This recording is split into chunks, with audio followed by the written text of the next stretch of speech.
Multi threading operating system.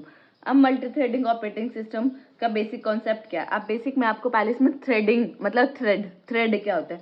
Thread क्या होता है? Sequence of flow of task, कि किस तरीके से कोई भी टास्क फ्लो होगा, सीक्वेंस बताता है वो फ्लो ऑफ टास्क का, उसे हम बोलते हैं थ्रेड।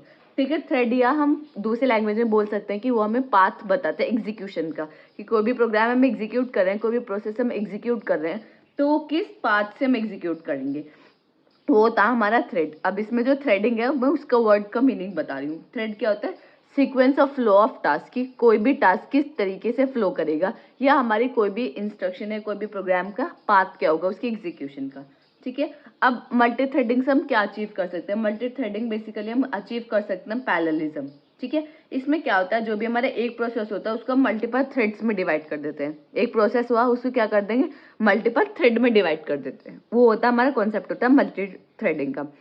अब प्रोसेस मीन अ प्रोग्राम, मैंने आपको बताया था कि प्रोग्राम क्या होता है कि स्टैटिक आइडेंटिटी होती है। अगर हम उसको एग्जीक्यूशन मोड में लाते हैं प्रोग्राम को तो वो बन जाता है एक प्रोसेस। प्रोसेस हमारे क्या होता है, एक डायनेमिक आइडेंटिटी होती है। तो process means a program, process का मतलब क्या है, program that is being executed. लेकिन कब, जब हम प्रोसेस को एग्जीक्यूट करते हैं तो वो क्या बन जाता है हमारा, वो सॉरी, प्रोग्राम को जब हम एग्जीक्यूट करते हैं वो क्या बन जाता है हमारा process. Processes are further divided into independent unit are called thread. वही मैंने आपको बताया कि कोई भी एक प्रोसेस होता है, हम उसको प्रोसेस को क्या करते हैं, मल्टीपल छोटी छोटी यूनिट्स में डिवाइड कर देते हैं, जिसको हम बोलते हैं thread. It is a process that is small and light weight residing inside a process. ये क्या होता है, प्रोसेस के अंदर रहते हैं। थ्रेड क्या होता है, जैसे आप नॉर्मल थ्रेड धागा होता है ना, उसी तरीके से होता है। धागा क्या होता है कि हमारा लाइट वेट होता है, तो इसी तरीके से जो हमारा थ्रेड होता है वो क्या है, हमारा लाइट वेट होता है और स्मॉल होता है। ठीक है, it comprises a thread ID. इसके पास क्या होता है, थ्रेड आईडी होती है, प्रोग्राम काउंटर होता है, रजिस्टर होता है एंड स्टैक होता है। ठीक है, it share with other threads belong to the same process, it code section, data section and files. इसके पास 3 सेक्शन होते हैं, एक कोड सेक्शन, एक डेटा सेक्शन और एक फाइल सेक्शन। ये बेसिक्स है हमारा मल्टी प्रोग्रामिंग का। अब मल्टी प्रोग्रामिंग का आप ये डायग्राम देखेंगे तो क्या है, ये हमारा एक ऑपरेटिंग सिस्टम है। ऑपरेटिंग सिस्टम के पास मल्टीपल प्रोसेसेस है, ब्राउजर है, एक्सेल है, वीएलसी है, मल्टीपल प्रोसेसेस आ रहे हैं, देन सीपीयू। ठीक है, ये तो सिंपल हो गया हमारा। अब मल्टीटास्किंग, अब हमारे यहाँ आया मल्टीटास्किंग का कॉन्सेप्ट। मल्टीटास्किंग में मैंने आपको बताया, पहले एक्सप्लेन कर चुकी हूँ। फिर मल्टीटास्किंग का प्रोसेस हुआ, देन इस पूरे प्रोसेस को हम बोलते हैं मल्टी थ्रेडिंग। ठीक है, ऑपरेटिंग सिस्टम के पास सीपीयू, फिर मल्टीटास्किंग के ग्राफिक, इनको हमने क्या करा, जो भी हमारे प्रोसेसेस है उनको हम स्मॉल स्मॉल यूनिट्स में डिवाइड कर दे, जिसको हम बोलते हैं थ्रेड। ठीक है, ये प्रोसेस आए, प्रोसेस को स्मॉल स्मॉल यूनिट में डिवाइड कर दे, वो क्या है, थ्रेड। फिर वर्ड प्रोसेसर, एक प्रोसेसर से निकाला, फिर सीपीयू, फिर मल्टी, ये हमारा पूरा कॉन्सेप्ट होता है मल्टी थ्रेडिंग का। अब जैसे ये जो हमारा डायग्राम है उसके पास, उससे आपको समझ आएगा कि मल्टी थ्रेडिंग का बेसिक कॉन्सेप्ट है क्या। ये सिंगल थ्रेडेड है, ये मल्टी थ्रेडेड है। सिंगल थ्रेडेड में क्या है, हमारा कोड है, डेटा है, फाइल्स है। वही मैंने आपको बताया 3 सेक्शन होते हैं, कोड सेक्शन जिसमें कोड रहता है, डेटा सेक्शन जिसमें हमारी डेटा इन्फॉर्मेशन रहती है, फाइल सेक्शन जिसमें हमारी फाइल रहती है। ठीक है, रजिस्टर, काउंटर और स्टैक, ये हमारी 3 चीज इसमें भी। अब हमारे इसमें 3 चीजें यूज हुई हैं, रजिस्टर, प्रोग्राम काउंटर, स्टैक। का पहले आपको पता होना चाहिए कि रजिस्टर क्या होता है, प्रोग्राम काउंटर क्या होता है, स्टैक क्या होता है। बेसिकली रजिस्टर क्या होता है, आपने सीओए में भी पढ़ा होगा, आपने इस सेमेस्टर से पहले आपकी सब्जेक्ट हो गई एक सीओए, उसमें हमने काफी अच्छे से पढ़ा होगा रजिस्टर, स्टैक, प्रोग्राम काउंटर। तो रजिस्टर क्या होता है, रजिस्टर एक टाइप की मेमोरी होती है जो हमारे यूज होती है किसी भी डेटा को स्टोर या मैनिपुलेट करने के लिए, लेकिन at the time of execution. जब भी हम एग्जीक्यूशन करें किसी भी इंस्ट्रक्शन का, तो हम उसमें क्या करते हैं, उसमें हम कुछ भी डेटा को मैनिपुलेट करते हैं या स्टोर करते हैं, तो वो किसके अंदर करते हैं, रजिस्टर के अंदर। रजिस्टर क्या है, रजिस्टर एक टाइप की मेमोरी है जिसमें हम स्टोर करते हैं डेटा को स्टोर करते हैं, मैनिपुलेट कर सकते हैं at the time of execution. वो होता है हमारा रजिस्टर। अब प्रोग्राम काउंटर, प्रोग्राम काउंटर क्या होता है, प्रोग्राम काउंटर एक टाइप का रजिस्टर ही है, एक टाइप का स्पेशल टाइप ऑफ रजिस्टर है प्रोग्राम काउंटर, जो हमारा क्या करता है, जो हमारी नेक्स्ट इंस्ट्रक्शन है उसके एड्रेस को होल्ड करता है। ठीक है, जो हमारी नेक्स्ट इंस्ट्रक्शन एग्जीक्यूट होने वाली है उसके एड्रेस को कंटेन करता है हमारा कौन, प्रोग्राम काउंटर। स्टैक एक टाइप का बकेट है, उसमें जिसमें हम स्टोर करते हैं डेटा को। स्टैक के अंदर 2 चीजें होते हैं, पुश, पॉप। पुश जो होता है वो इंसर्शन के लिए होता है, पॉप जो होता है वो हमारा डिलीशन के लिए होता है। ठीक है, अब आपको सिंगल थ्रेडेड और मल्टी थ्रेडेड में आपको डिफरेंस साफ साफ दिख रहा होगा कि सिंगल थ्रेडेड में क्या, एक थ्रेड है, एक थ्रेड के पार्ट कोड, डेटा, फाइल्स है, register, counter, program counter, stack है। मल्टी थ्रेडिंग में क्या है, हर किसी के पास इंडिविजुअल है, इस थ्रेड के पास अपना रजिस्टर स्टैक काउंटर है, मल्टीपल थ्रेड्स है इसमें, ठीक है। इसमें क्या है, सिंगल थ्रेडेड में एक थ्रेड है, मल्टीपल थ्रेडेड में मल्टीपल थ्रेड्स है, और हर थ्रेड के पास क्या है, register, program counter, stack, register stack, program counter, register stack, program counter. अब जैसे आप ये बनाएंगे मल्टी थ्रेडिंग में, आपने ये सब जो मैंने बताया, पहले थ्रेड को बता दिया थ्रेड क्या है, फिर इसका ये डायग्राम बता दिया, इस डायग्राम को एक्सप्लेन कर दिया, फिर आपने टाइप्स में single threaded, multi threaded, single threaded के एग्जाम्पल ये आपने डायग्राम बता दिया। अब डायग्राम के अंदर आपको क्या बताना है, डायग्राम के अंदर आपको रजिस्टर बताना है कि रजिस्टर है क्या, जो मैंने आपको बताया कि एक टाइप की मेमोरी है जो स्टोर करता है डेटा को और मैनिपुलेट करता है at the time of execution. Program counter क्या है, नेक्स्ट एड्रेस होल्ड करता है नेक्स्ट इंस्ट्रक्शन का जो एग्जीक्यूट होने वाली है स्टैक। ये सब चीज आपको लिख कर आनी है, ठीक है, फिर आपको मतलब अच्छे नंबर मिल जाए, क्योंकि थ्योरेटिकल सब्जेक्ट है, डायग्राम तो है ही इंपॉर्टेंट, लेकिन इसमें थ्योरी भी इंपॉर्टेंट है। अब मल्टी थ्रेडिंग मॉडल्स हैं क्या, ठीक है। मल्टी थ्रेडिंग मॉडल्स हमारे यूजर थ्रेड और क्या होता है, कर्नल थ्रेड, दो थ्रेड होते हैं, यूजर थ्रेड और कर्नल थ्रेड।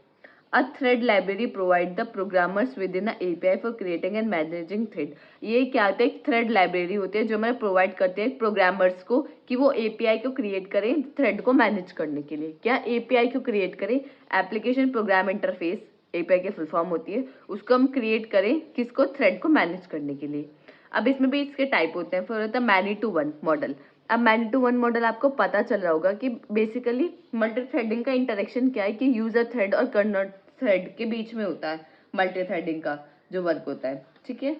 मल्टी थ्रेडिंग का जो बेसिक वर्क है वो क्या है, कर्नल मोड, यूजर मोड और कर्नल मोड में, ठीक है। अब इसमें मैनी टू वन आपको पता चल रहा होगा कि कुछ चीज मैनी है, कोई चीज तो काफी सारी है और एक चीज एक है। तो मैं आपको बताती हूँ, मैनी टू वन का डायग्राम आप देखें, हमारे पास एक कर्नल थ्रेड है, एक कर्नल थ्रेड के पास मल्टीपल्स जब यूजर थ्रेड आते हैं तब उसको बोलते हैं many to one model. Many to one मतलब काफी सारे यूजर थ्रेड एक कर्नल थ्रेड के पास जा रहे हैं, तो वो क्या होगा, मैनी टू वन। अब देखो आप, the many to one model map many user level thread to one kernel matter. इसमें क्या करता है, हम मैप करते हैं मल्टीपल यूजर थ्रेड को एक कर्नल थ्रेड से।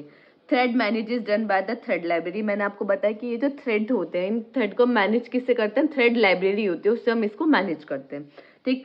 Only one thread can access the kernel at a time. एक ही थ्रेड, जैसे मल्टीपल यूजर थ्रेड है, तो क्या है, कर्नल ऐसे नहीं कि एक टाइम पे सबको कर लेगा, एक टाइम पे एक ही यूजर थ्रेड को वो एक्सेस करेगा। In this model when a user thread make a blocking system call entire process block. अगर एक कोई भी यूजर थ्रेड हमारा क्या कर रहा है, सिस्टम कॉल को ब्लॉक कर रहा है, तो वो एंटायर प्रोसेस क्या हो जाएगा, ब्लॉक हो जाएगा, ठीक है। डायग्राम से आपको पता चल गया। अब देखो नेक्स्ट है हमारा वन टू वन आपको पता चल रहा होगा, वन टू वन मतलब यूजर थ्रेड भी एक है, कर्नल थ्रेड भी एक है। तो the one to one model map each user thread to a kernel thread. एक यूजर थ्रेड को हम मैप कर रहे हैं एक कर्नल थ्रेड में, तो वो क्या कहलाएगा, हमारा one to one model. It provide more concurrently than a many to one. Many to one में क्या ब्लॉकिंग की प्रॉब्लम आ सकती है, लेकिन इसमें क्या, इसमें कुछ ऐसा नहीं है, कॉन्करेंटली प्रोसेस है ये, मतलब कॉन्करेंसी होती है इसमें एक के बाद एक। It also allow multiple thread to run in a parallel और मल्टीपल प्रोसेसेस। इसमें ये नहीं है कि एक टाइम पे एक, इसमें मल्टीपल थ्रेड्स रन कर सकते हैं पैरेलली, कि एक ये भी है, ये भी है, ये भी है, ये भी है, लेकिन है तो सब वन टू वन ही ना। एक कर्नल थ्रेड है, एक यूजर थ्रेड है, एक कर्नल थ्रेड है, एक यूजर थ्रेड है, लेकिन ये वर्क कर सकते हैं parallelly. If any user thread make a blocking system call, the other user thread would not be blocked. इसमें क्या था कि अगर एक ब्लॉक हो गया तो पूरा ब्लॉक हो जाएगा, लेकिन इसमें क्या, अगर ये ब्लॉक हो गया तो ये दूसरे वाले को अफेक्ट नहीं कर रहा है, क्योंकि ये तो पैरेलली वर्क कर रहे हैं, ऐसा नहीं है कि एक साथ वर्क कर रहे हैं, पैरेलली वर्क कर रहे हैं। अगर ये ब्लॉकिंग हो गया किसी सिस्टम कॉल की वजह से, तो ये दूसरे वाले पे कोई इफेक्ट नहीं डालेगा। तो वन टू वन मॉडल ये होता है। नेक्स्ट आता है मैनी टू मैनी आपको पता चला होगा। The many to many model multiplex many user level thread in a small or equal number of kernel threads. Multiple हमारे यूजर थ्रेड को मैप कर रहे हैं मल्टीपल कर्नल थ्रेड में, तो वो क्या होता है, हमारा many to many models. If a user thread is block we can structure other user thread to the other kernel thread. अगर कोई भी यूजर थ्रेड ब्लॉक हो गया तो हम स्ट्रक्चर कर सकते हैं दूसरे यूजर थ्रेड को कर्नल थ्रेड में। The one to one model allow greatest concurrency. सही बात है, हमारा वन टू वन क्या ग्रेटेस्ट कॉन्करेंसी में प्रोवाइड कर रहा है, क्योंकि इसमें कोई हमारी ब्लॉकिंग की नहीं है, कोई दूसरा अफेक्ट नहीं कर रहा है। तो इसका डायग्राम आप देख सकते हैं, हाँ क्या था ये, मैनी टू मैनी मॉडल का आप डायग्राम देख सकते हैं। मल्टीपल हमारे पास यूजर थ्रेड से, multiple user thread multiple kernel thread से मैप हो रहे। अब मल्टी थ्रेडिंग का आपको थोड़ा बहुत आइडिया होगा हम क्या करते हैं कि यूजर थ्रेड को मैप करते हैं हम कर्नल थ्रेड में। अब बेनिफिट्स क्या है, बेनिफिट भाई कुछ तो बेनिफिट्स होंगे तो जो हम यूज कर रहे हैं। बेनिफिट क्या है, responsiveness, resource sharing, economy. Responsiveness का मतलब multi-threading and interactive application may allow a program to continue running even if a part if block is programming a lengthy operations. Responsiveness इसमें ज्यादा हो जाती है। मल्टी थ्रेडिंग क्या है, एक इंटरेक्टिव एप्लीकेशन है जो हमें अलाउ करती है कि प्रोग्राम को कंटिन्यू रन करने के लिए। If a part is block, अगर कोई भी पार्ट उसका ब्लॉक हो जाता है, is perform a lengthy operation. अगर कोई भी पार्ट ब्लॉक हो गया तो क्या होगा, परफॉर्मिंग बहुत लेंथी हो जाएगी। ठीक है। रिसोर्स शेयरिंग, आप बेनिफिट्स एडवांटेजेस आप खुद से लिख सकते हैं। आपको मैंने इतना बता दिया तो आप इसमें बता सकते हैं इसके एडवांटेजेस। रिसोर्स शेयरिंग है, रिसोर्सेज शेयर कर सकते हैं हम इसमें। इकोनॉमी है, मोर इकोनॉमिकल है, ज़्यादा वो नहीं है, मतलब ज़्यादा इसमें इतनी ज़रूरत नहीं है कि हाँ हमें ये भी चाहिए वो भी चाहिए। It is more economical to create context switch thread. Context switch threading हमारी एक होती है तो वो इससे क्या है, मोर इकोनॉमिकल है कि इसमें इतना ज़्यादा में इकोनॉमिकल से मतलब हमारा पैसा इसमें ज़्यादा इतना ये हाई कॉस्ट नहीं है, इसकी मीडियम कॉस्ट है या लो कॉस्ट है। लो भी नहीं कह सकते, मीडियम कॉस्ट है, इकोनॉमिकल है ये हमारा थ्रेड। ठीक है। अब एक दो आप मैंने इसमें तीन बेनिफिट्स एडवांटेजेस लिख जो आपको खुद से लग रहे हैं, आपने इतना मैंने आपको बता दिया, जो आपको इसमें खुद से लग रहे हैं आप वो सब चीज़ इसमें लिख सकते हैं बेनिफिट्स में। कि लेस टाइम कंज्यूमिंग है, हमें ज़्यादा इसमें रिक्वायरमेंट्स की ज़रूरत नहीं होती, हमारे पास मल्टीपल ऑप्शंस है कि मैनी टू वन है, वन टू वन है, मैनी टू मैनी है, जो हमें जिस अकॉर्डिंग हमें थ्रेड को मैप करना हम वो वाली यूज़ कर सकते हैं। थ्रेड लाइट वेट प्रोसेसेस होते हैं, हमें इसमें ज़्यादातर मतलब इतना वो नहीं एफिशिएंट तरीके से ये वर्क करता है। ठीक है, ये सब आप खुद से लिख सकते हैं कि हम इसमें रजिस्टर काउंटर स्टैक वो प्रोग्राम काउंटर स्टैक का यूज़ करते हैं। रजिस्टर्स हमारे स्टोर कोई भी डेटा को हमें स्टोर करना है तो हम रजिस्टर का यूज़ कर सकते हैं, इसमें इजीली स्टोर कर सकते हैं। ये सब आप खुद को एडवांटेजेस, काफ़ी सारे एडवांटेजेस जो आप खुद से लिख सकते हैं। अब नेक्स्ट हमारा टॉपिक आता है री एंट्रेंट कर्नल। री एंट्रेंट कर्नल है क्या, अब मैंने कर्नल के बारे में मैं आपको बताना चाहूंगी, मतलब थोड़ा इंट्रोडक्शन मैं दे चुकी हूँ कर्नल के बारे में कि कर्नल होते क्या है, लेकिन मैं आपको एक बार और बता देती हूँ कि कर्नल जो है हमारा ऑपरेटिंग सिस्टम के बेसिकली हमारे दो पार्ट होते हैं, एक शेल होता है, एक कर्नल होता है। शेल क्या होता है, हमारा कमांड इंटरप्रेटर, कि हम जो बताना चाह रहे हैं वो कमांड लेता है, जो हार्डवेयर से इंटरेक्ट करता है वो हमारा होता है कर्नल।